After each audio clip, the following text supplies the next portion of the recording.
Hi friends, अगर आप Uttar Pradesh police या फिर होमगार्ड की तैयारी कर रहे हैं तो जीके के लिए एक समान क्लास ये रखी गई है जिसमें आपका पूरे 100 नंबर कवर होने वाला है। तो ये सभी प्रश्न है आपको जो दिख पा रहा है आपको स्क्रीन पे। तो चलिए देखते हैं आज के पहले प्रश्न क्या है। पहले प्रश्न पे चलते हैं। पहला प्रश्न आपसे पूछा है कि अनुच्छेद 61 किससे संबंधित है, जिसमें ऑप्शन दिया गया आपका राज्यपाल, राष्ट्रपति को हटाने की प्रक्रिया या फिर मुख्यमंत्री की नियुक्ति, नामादेश। तो अनुच्छेद 61 संविधान में राष्ट्रपति को हटाने के लिए महाभियोग अपक्रिया है, जो कि अनुच्छेद 61 में जिसका प्रावधान किया गया है। तो यानी कि ऑप्शन नंबर 2 आपका सही हो जाता है। कौन सा नंबर? ऑप्शन नंबर 2 आपका सही हो जाता है। अनुच्छेद 61 से संबंधित है तो आपका राष्ट्रपति को हटाने की एक प्रक्रिया है, यानी कि महाभियोग प्रक्रिया है। दोस्तों, इसके साथ हम अन्य डिटेल्स देखेंगे जिसमें हम पूछे गए लिए हैं कि अनुच्छेद 52 किससे संबंधित है, अनुच्छेद 53 किससे संबंधित है, या फिर अनुच्छेद 56 किससे संबंधित है। तो अनुच्छेद 52 की बात करें तो इसमें राष्ट्रपति के पद का प्रावधान किया गया है।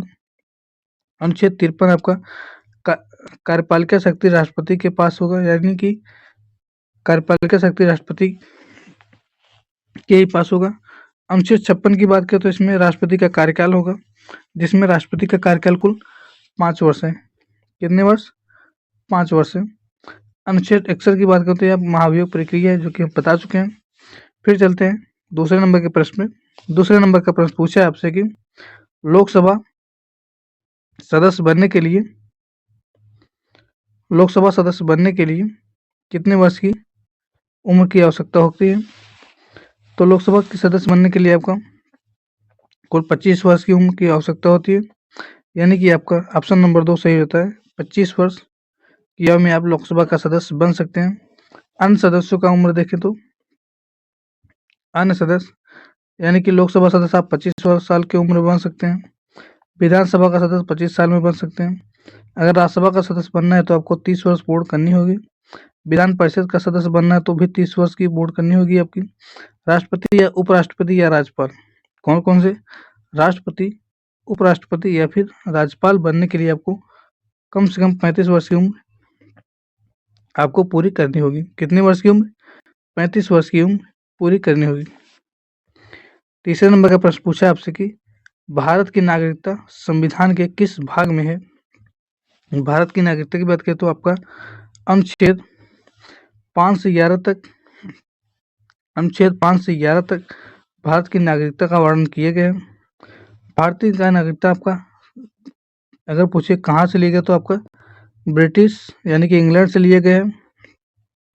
और भारत की एक खास बात है, भारत में एकल नागरिकता चलती है, यानी कि भारतीय संविधान में एकल नागरिकता का प्रावधान है।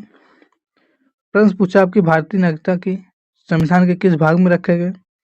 तो भारत की नागरिकता संविधान के भाग 2 में रखे गए, यानी कि आपका ऑप्शन नंबर 2 सही हो जाता है।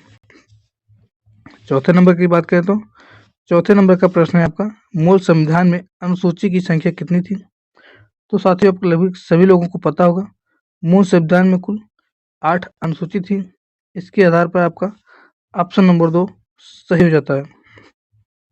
अगर बात करें भारतीय संविधान में वर्तमान में कुल कितनी अनुसूची हैं, तो वर्तमान में कुल 12 अनुसूची हैं और मूल संविधान में कुल 8 अनुसूची हैं, ध्यान रखिएगा। आइए उत्तर प्रदेश से संबंधित महत्वपूर्ण एक प्रश्न कि उत्तर प्रदेश का राजकीय पुष्प क्या है। उत्तर प्रदेश का राजकीय पुष्प क्या है? गेंदा, कमल, पलाश या फिर गुड़हल। तो उत्तर प्रदेश का राजकीय पुष्प आपका क्या हो जाता है? ऑप्शन नंबर 3 सही हो जाता है आपका पलाश। क्या हो जाएगा? ऑप्शन नंबर 3 सही हो जाता है पलाश। उत्तर प्रदेश से अन्य सभी प्रश्न यहाँ से बन सकते हैं। पहला प्रश्न बन सकता है आपसे उत्तर प्रदेश का राजकीय पशु अगर पूछे तो बारहसिंगा हो जाता है। राजकीय पुष्प पलाश, राजकीय चिन्ह मछली व धनुष बाण हो जाता है। राजकीय वृक्ष पूछे तो अशोक हो जाता है। राजकीय खेल हॉकी। राजकीय गीत अगर आपसे पूछे उत्तर प्रदेश का राजकीय गीत क्या है, तो आपका राजकीय गीत हो जाता है समेटता खुद को इतिहास के पन्नों में। समेटता खुद इतिहास के पन्नों में, जो कि महत्वपूर्ण है, राजकीय गीत हो जाता है उत्तर प्रदेश का। अगर उत्तर प्रदेश का राजकीय फल पूछे तो आम और मिठाई पूछे तो आपका जलेबी होता है। जिससे आपको ध्यान रखना है। दोस्तों, अगर कंटेंट पसंद आए तो क्लास को एक बार लाइक कर दीजिएगा। आइए 6 नंबर का प्रश्न, उत्तर प्रदेश में कुल कितने जनपद हैं? उत्तर प्रदेश में कुल कितने जनपद हैं? दोस्तों, अभी उत्तर प्रदेश में कुल 75 जिले हैं, यानी कि ऑप्शन नंबर 2 आपका सही हो जाता है। कौन सा? ऑप्शन नंबर 2 सही हो जाता है। 75 जिले हैं, यानी कि 75 जनपद हैं। अगर उत्तर प्रदेश की बात करें तो उत्तर प्रदेश में कुल 75 जिले हैं तथा मंडल अगर पूछे आपसे तो 18 मंडल हो जाते हैं, जो कि इम्पोर्टेंट है। उत्तर प्रदेश की स्थापना दिवस आपको पूछे तो 24 जनवरी होता है। कब? 24 जनवरी को उत्तर प्रदेश की स्थापना हुई थी। अगर बात करें उत्तर प्रदेश का विभाजन कब हुआ तो 9 नवंबर सन 2000 को उत्तर प्रदेश से उत्तराखंड अलग होकर एक अपना अलग राज्य बना। तो उत्तर प्रदेश का विभाजन 9 नवंबर 2000, यानी कि 9 नवंबर 2000 को उत्तराखंड राज्य बना था। इसे भी इसके साथ ध्यान रखिएगा। अगर आपसे पूछे कि उत्तर प्रदेश में लोकसभा सीटों की संख्या कितनी है, तो उत्तर प्रदेश में लोकसभा सीट की संख्या 80 है। इस तरह से आपका ऑप्शन नंबर 2 सही होता है। लोकसभा सीट 80। अगर राज्यसभा सीट आपसे पूछे तो 31 हो जाता है।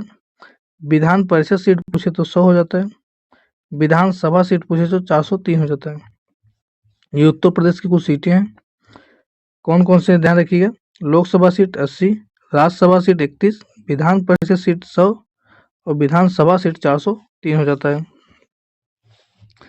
8वें नंबर का प्रश्न पूछा है कि मिट्टी के लिए किस जिले से संबंधित का व्यवसाय है? तो मिट्टी के लिए किस जिले से संबंधित का व्यवसाय, तो आपका ऑप्शन नंबर 2 सही होता है। कौन सा? आजमगढ़। आजमगढ़ मिट्टी के किले से संबंधित व्यवसाय है। 8वें नंबर का प्रश्न है कि राम प्रसाद बिस्मिल को फांसी कहाँ पर दिया गया, या फिर फांसी कहाँ हुआ था? तो राम प्रसाद बिस्मिल की बात करें तो ऑप्शन नंबर 3 सही हो जाता है। गोरखपुर। गोरखपुर अगर पूछे आपको किस नदी पर स्थित है तो राप्ती नदी पर, यानी कि गोरखपुर राप्ती नदी के किनारे बसा हुआ है।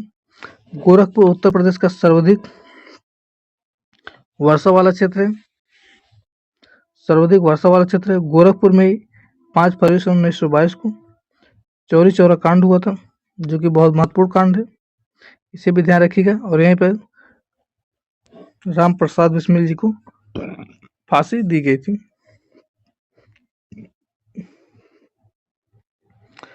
9वें नंबर का प्रश्न आपसे पूछा कि राष्ट्रीय लघु उद्योग कब मनाया जाता है?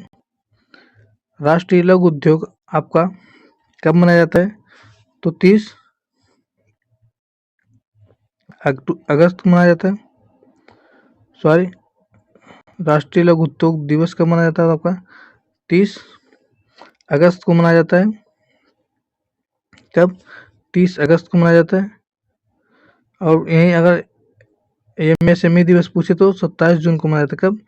27 जून को मनाया जाता है। इस हिसाब से आपका सभी विकल्प गलत हैं। तो एमएसएमई यानी लघु, micro, small and micro economy MSME दिवस कब मनाया गया? तो 27 जून को मनाया जाता है। 10वें नंबर का प्रश्न है कि गांधी जी पहला सत्याग्रह कहाँ पर किया था? तो गांधी जी का पहला सत्याग्रह चंपारण में हुआ था। कहाँ पे? चंपारण पे, रामचंद्र शुक्ल के बुलाने पर 1917 में चंपारण के तिनकठिया प्रणाली के नील की खेती के लिए पहला सत्याग्रह आंदोलन गांधी जी ने किया था। कहाँ पे? बिहार के चंपारण में। कहाँ पे? बिहार के चंपारण में। 11वें नंबर का प्रश्न है, द व्हाइट टाइगर किताब किसने लिखा था? द व्हाइट टाइगर किताब किसने लिखा था? ऑप्शन नंबर 4 सही होता है। अरविंद अडिगा ने। अरविंद अडिगा ने द व्हाइट टाइगर किताब लिखी थी। ये एक महत्वपूर्ण किताब सलमान रुश्दी की याद कर लीजिए, मिडनाइट चिल्ड्रन। कौन सी? मिडनाइट चिल्ड्रन सलमान रुश्दी की एक पुस्तक है, जो कि मोस्ट इम्पॉर्टेंट है। इसे ध्यान रखिएगा। व्हाइट टाइगर पुस्तक किसने लिखी? तो अरविंद अडिगा ने लिखी। मिडनाइट चिल्ड्रन सलमान रुश्दी ने।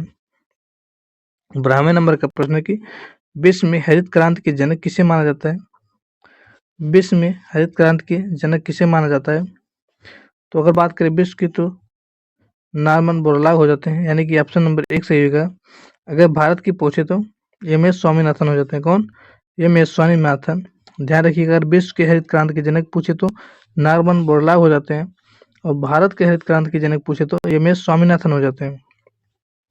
भारत में हरित क्रांति की शुरुआत कब हुई अगर पूछे तो 1967 से 1968 हो जाता है। 1967 से 1968 हो जाता है में प्रारंभ किया गया था। भारत में हरित क्रांति के जनक एम एस स्वामीनाथन होते हैं, बता चुके हैं। हरित क्रांति के उद्देश्य कृषि उपज को बढ़ाना, कृषि उपज को बढ़ाना, उत्पादन में वृद्धि करने के लिए हरित क्रांति को भारत में लाया गया। भारत में सबसे पहले किस फसल पर अगर प्रयोग किए गए पूछा जाए तो पहले गेहूं की फसल पर इसका प्रयोग किया गया। 93 नंबर का प्रश्न है कि फीफा की स्थापना कब हुआ था? फीफा की स्थापना कब हुआ था? तो फीफा की स्थापना 1904 में हुआ, जिसकी मुख्यालय अगर आपसे पूछे तो ज्यूरिख स्विट्जरलैंड में जाता। कहाँ? ज्यूरिख स्विट्जरलैंड में फीफा की स्थापना होती। अगर फीफा की फुल फॉर्म पूछे तो फुटबॉल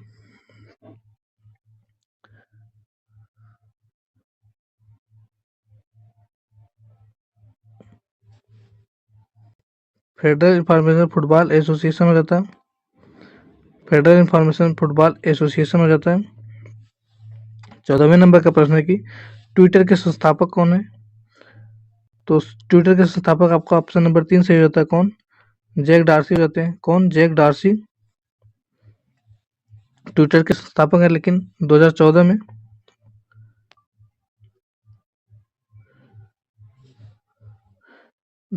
में शायद इसे एलन मस्क ने खरीद लिया और इसका नाम बदलकर एक्स रख दिया। क्या?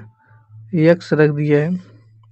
सॉरी, 2014 में नहीं खरीदा गया था भाई, इस डेट पर हमें कंफ्यूजन है, लेकिन इसे एलन मस्क ने खरीद लिया है और इसका नाम बदलकर एक्स रख दिया गया।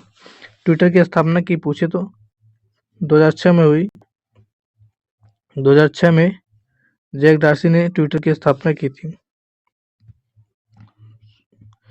पुलिस अधीक्षक किस विभाग के अंतर्गत आते हैं? पुलिस अधीक्षक यानी कि एसपी